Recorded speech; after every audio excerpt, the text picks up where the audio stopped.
Aku kalian. Bukalan. Afrika, London.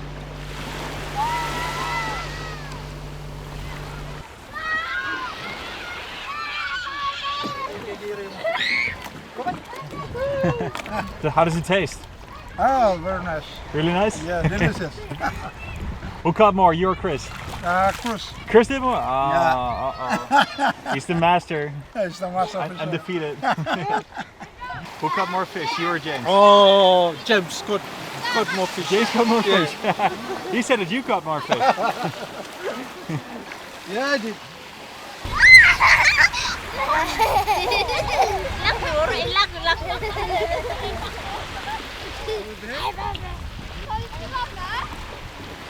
There is so much you can learn about climate change, but living with a community at its front lines presents a different truth.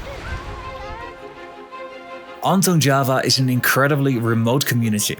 They have lived here for centuries. But these villages are built only inches above the sea level. And in this part of the Pacific, the sea level rises 3 times faster than anywhere else. I want to take you on a journey I made to these islands in 2018. You will look through my eyes and you will see what they showed me. I was drawn to these islands out of an interest in climate change. You might not hear about this community in the global news, nor from friends that went there on vacation. But climate scientists often use this atoll as an example of how sea level rise is affecting people. So I packed my bags, flew from Amsterdam to Bangkok, from Bangkok to Brisbane, and from Brisbane to Honiara, where I waited for 2.5 months before a boat finally departed to Ontong Java. From now onwards, there would be no internet, no toilets, no Netflix, no Instagram, just life in its purest form.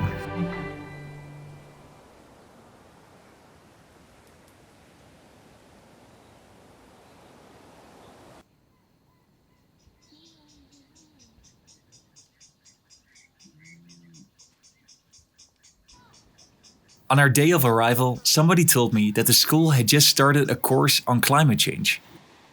And I decided to pay them a visit. By me put them straightforward. Climate change, yes. By also affect.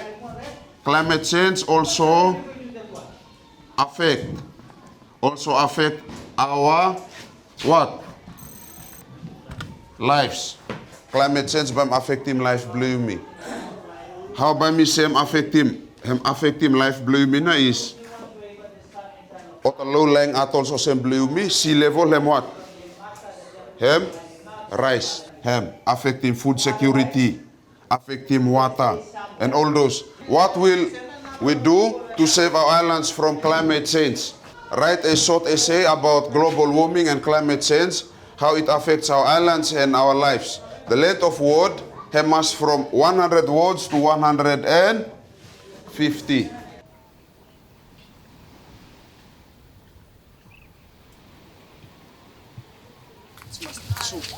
Cool head, man. Huh? Cool head. You made it yourself? Yes, I made myself. What's it made from? Coconut leaf. It's coconut leaf? Yes. Stylish. Start like a tattoo. What? I didn't know anybody in the beginning, but the word quickly spread that I was interested in climate change. The stories from that point onwards sort of found me. When it turns red, it's time to eat. Oh yeah? Yeah, very sweet. Commons used to live on the other side of the lagoon, on an island that's far away from the main villages. This island is special. Its geography allowed for a small landing strip. The family of Commons once helped in maintaining a small airport. But now that's ancient history. Commons said that he wanted to tell me something about the last night he lived there, so I followed his lead. I'm gonna start my story over there. It's one of my uncle's house. It's one of your uncle's houses? Yeah. And my house was here, located here. Yeah. Yeah. Me and my parents lived here. And we're about to sleep. All of a sudden, the wave hit our house. and all of our clothes get wet. Really? Yeah. So the water came inside the house? Yeah, I came inside the house, almost pushing everything out there. Oh, so what did you do? We're running that night. We're running. We're picking up the clothes, not all of the properties. Yeah. We just get the needed one, Ah. and we run to that place. We carry all of the things. That night was very fear. Yeah. We're scared like you're gonna hit the if branches fall over you. Then we're Yeah, running of this course. way. Yeah. Yeah. How did you feel at that point? I feel scared. I feel like we're going to disappear. That's what is in my head. Yeah. Yeah. The night that Commons is talking about, the atoll was hit by a tropical cyclone. The waves were so high that for a brief moment the island disappeared.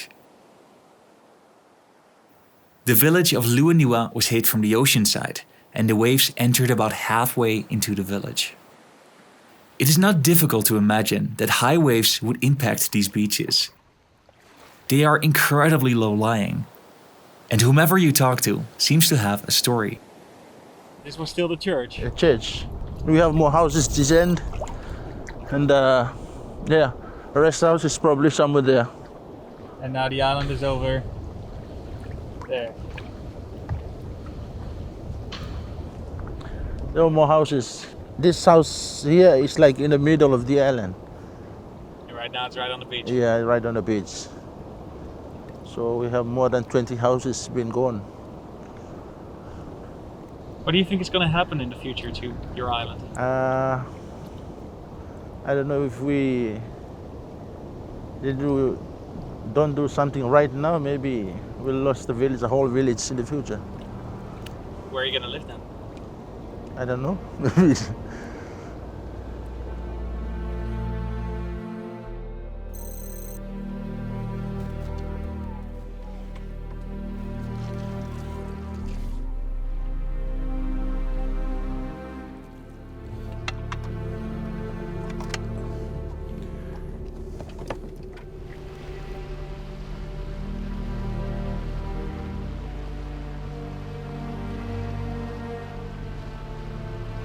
A 20-minute boat ride south of Bilal brings us to Avaja.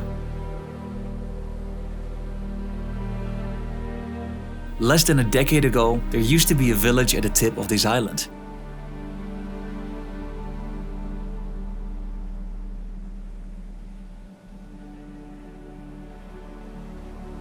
It was built to find refuge from the large swarms of mosquitoes that pestered Bilal.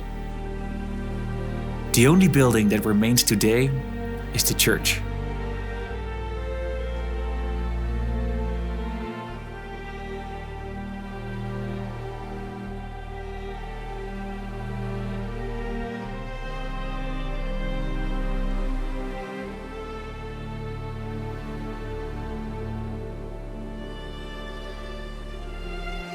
And one house left from the village. One house left from Yeah, one house left from the village. And all the rest has been washed away.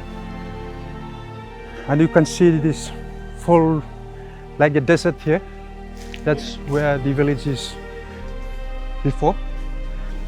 And this was built before I was born, I believe. This is the only building left from the village.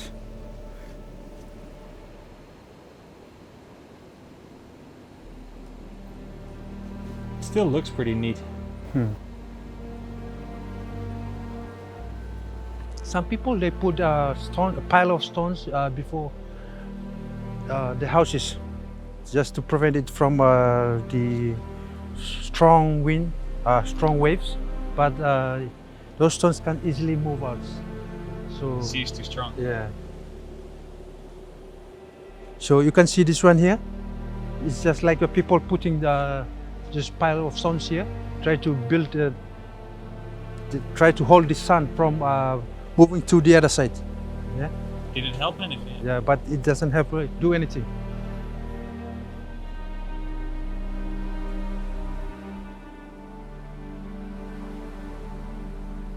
In the early 2000s, they noticed that the strength of the currents began to increase. Very similar to Palau, the tip of the island eroded and the sand was pushed into the lagoon. This is where all their houses stood. As the islanders noticed that the beach was coming closer every single day, they decided to deconstruct their houses before they lost their precious materials to the sea.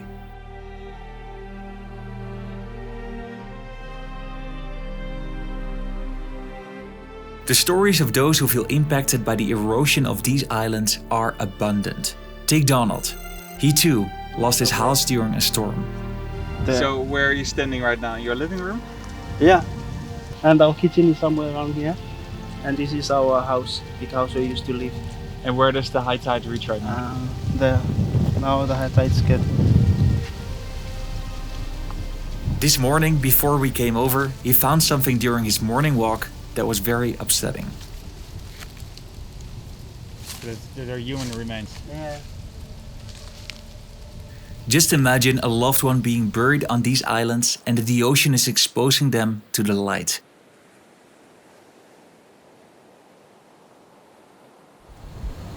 It makes the people not really happy, yeah? Climate change, how it works. It didn't take long before I got used to the daily routine on Ontong Java.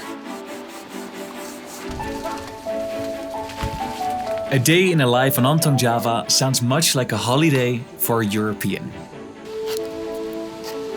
The men usually go fishing once or twice per week.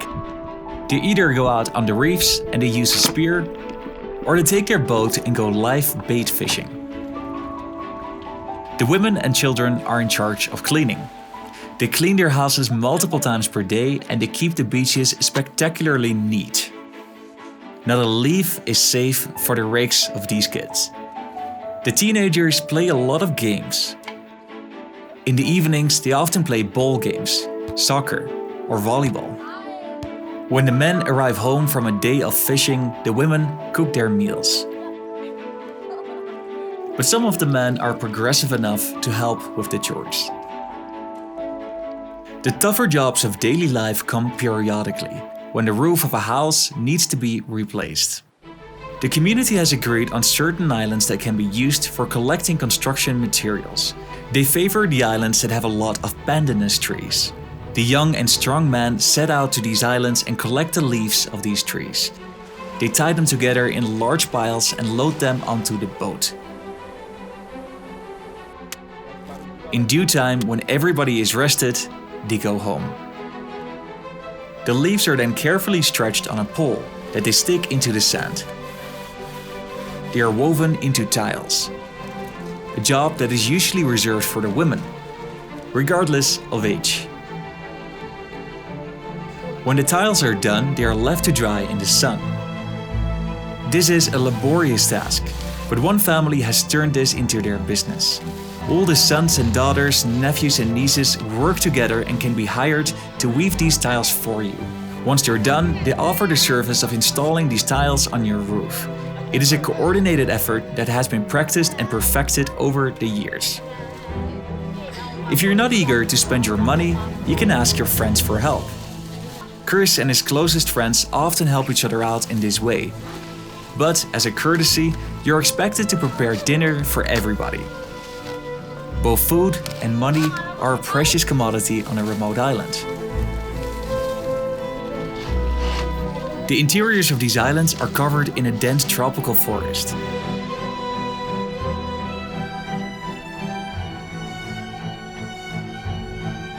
Walking further into the islands, you arrive at the food gardens.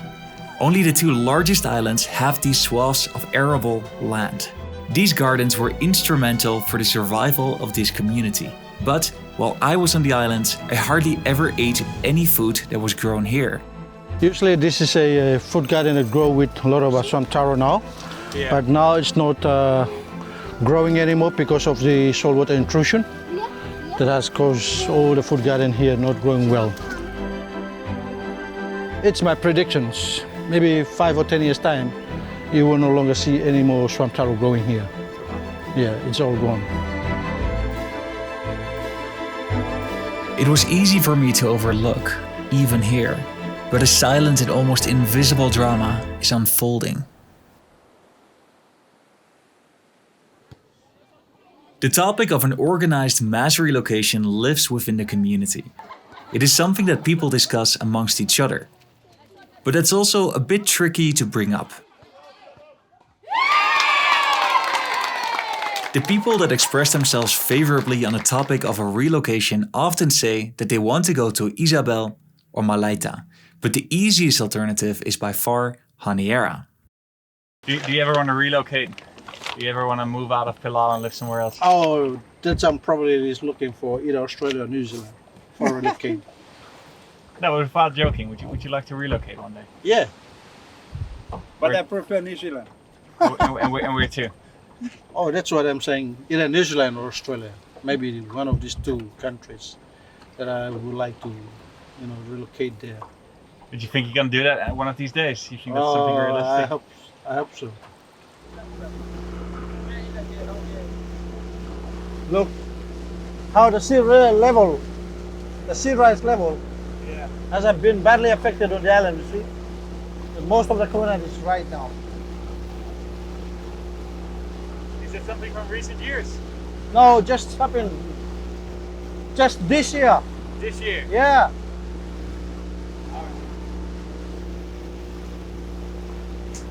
I'm planning to buy a land in Honiara. Oh yeah? And then start to build a permanent building there. That's my plan for the next vegetable season. Why do you want to go to Honiara? Honiara is the hot spot. For what? Like when we like to go to Honiara, Yeah. make sure that you have a building there. Rather than you staying with one talks around in Honiara. From here? Yeah.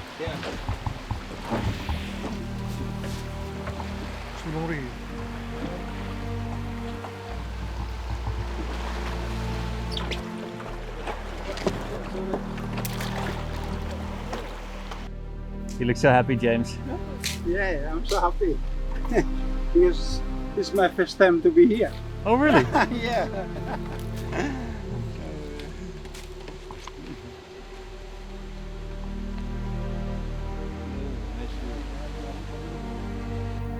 I think my kids, they always talking about their future life. I believe that maybe one day they have to find, might they have to settle somewhere, or maybe they have to put their permanent home somewhere in Honiara or something like that. They think that the home become, getting smaller, and also our family is getting big. So they even themselves they talk about it. So say what's the use of getting together with big families, and even a food garden is not enough for us. So I think they have a broad understanding. And they will eventually go to Honiara. Yes.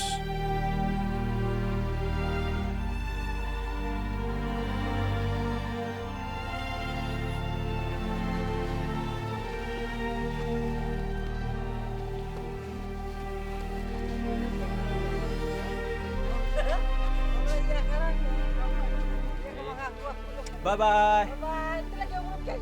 Bye. Bye. It's done. We'll live in Luaniwa.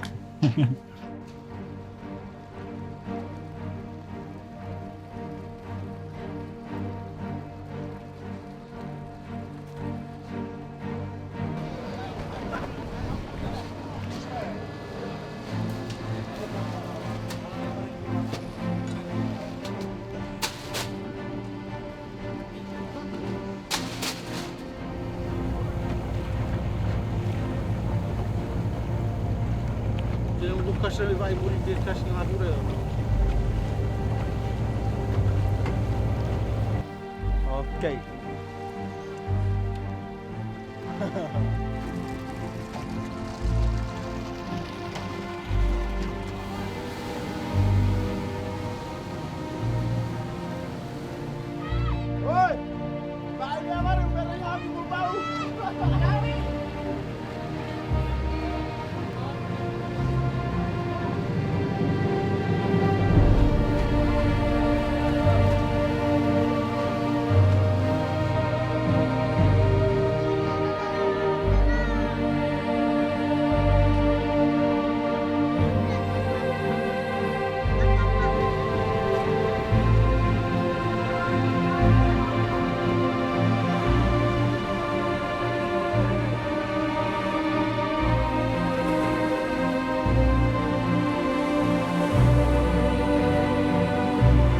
The capital of Solomon Islands is a melting pot of languages and cultures. There are a little over 80,000 people that live here. But there are universities, they have access to the internet, there are markets that sell fresh foods, clothes and electronics. The city is a 3-day boat ride from Ontong Java, and the islanders have been moving here since the early 1960s. They are living in a district that is locally referred to as the settlement. The district is located between the highway and the ocean, with the river on one side and the hospital on the other. Life here happens on the streets. There's a soccer field at the ocean side, where the kids meet in the afternoon to play, just like they do on the atoll. They celebrate their holidays, have public meetings, and keep their culture alive. But many islanders here express concern. There are rumors of chemicals that are being dumped in the ocean by the hospital.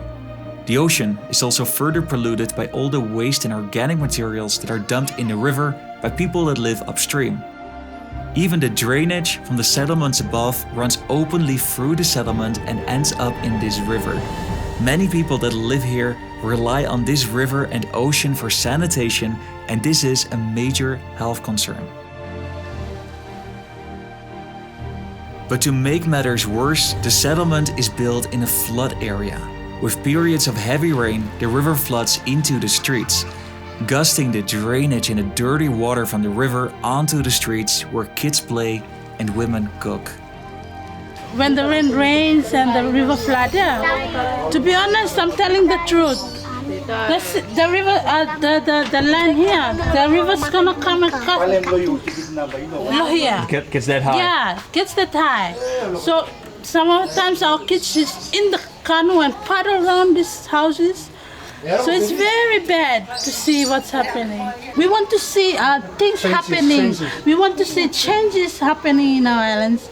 Like our seesaw, our houses, it's gonna go away, the sea's gonna take it away and the wind blows. Then we don't have any mountain too, so that we can run to the mountain and hide.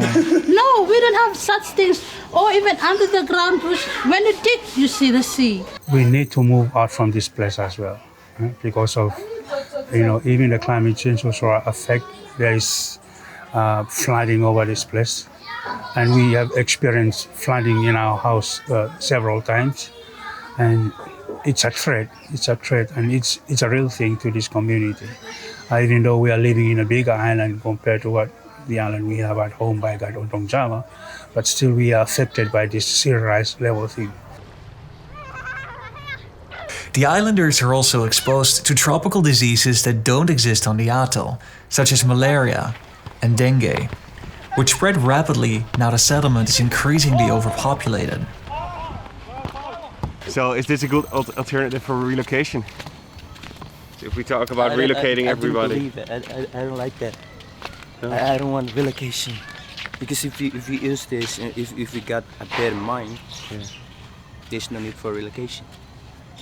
We have a leader who reported things in the island, Sean. I wish my phone, Judge. Then I'll show you something. I keep a record. What do you have? He said about next 20 years, our island will sink. That's what it seems. How does it make you feel when you hear that? It's sad.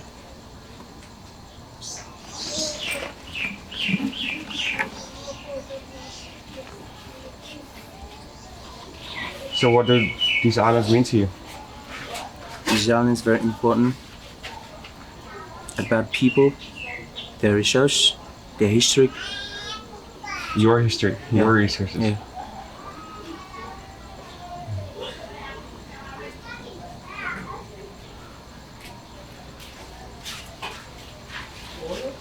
Yeah. Take a break. Yeah, sure. Carmen wanted to show me something that he kept on his phone, a record, how he called it. But his phone first needed to charge.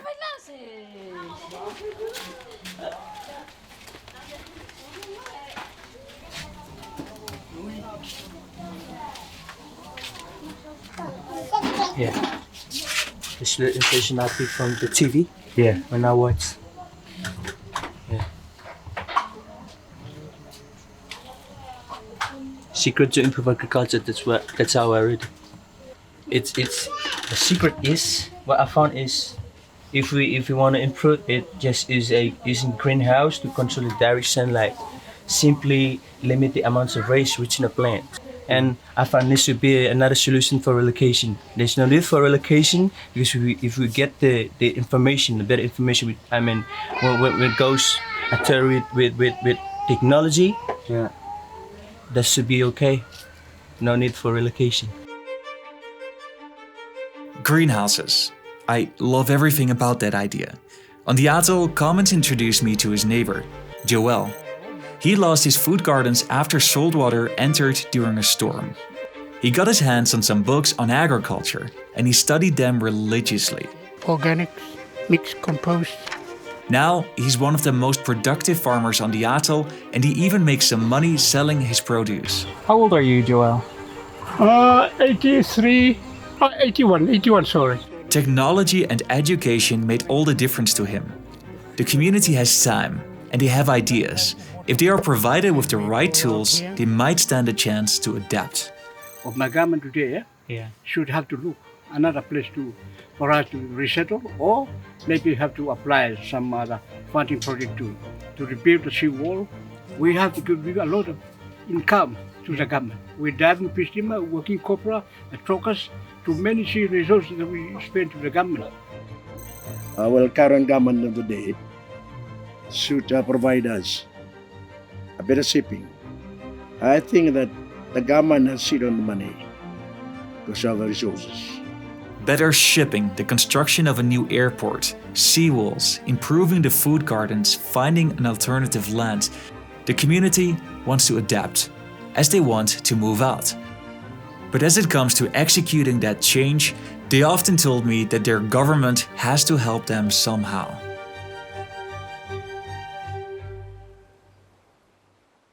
Can you tell me where you're from? I'm from Pelau, Ontong Java, the beautiful place on earth. One of the most beautiful places on earth. Amen. Amen. What does Ontong Java mean to you? Ontong Java is not just a home. It's a spirit, culture, values, an ecosystem of host of many realities that represent our people for ages past to this very present day. So Ontong Java is everything. It's our life, it's our island, it's our existence, it's our future, and it's so forth. Because it's foremost, it's our identity. Because if you don't have identity, like you're Polish or Holland, or that's your ID, that's your identity. If you don't have identity, then you cannot be part of society. So even though it's small, that makes us special, unique. Jeffrey is one of the success stories of Ontong Java. He's the brother of Kennedy. After their house washed away in Avaja, he moved to the city. He built a name and career for himself. He's a preacher and he has his own church, and he's frequently invited to preach at cabinet meetings and to the Prime Minister himself. He's using these connections to create an alliance of vulnerable islands. Well, the government's function and responsibility is to help us as citizens of the country. If we don't have an alliance, we have divided individual raising their concern, and the government won't be listening to. So you're trying to unite all that is why I'm doing this.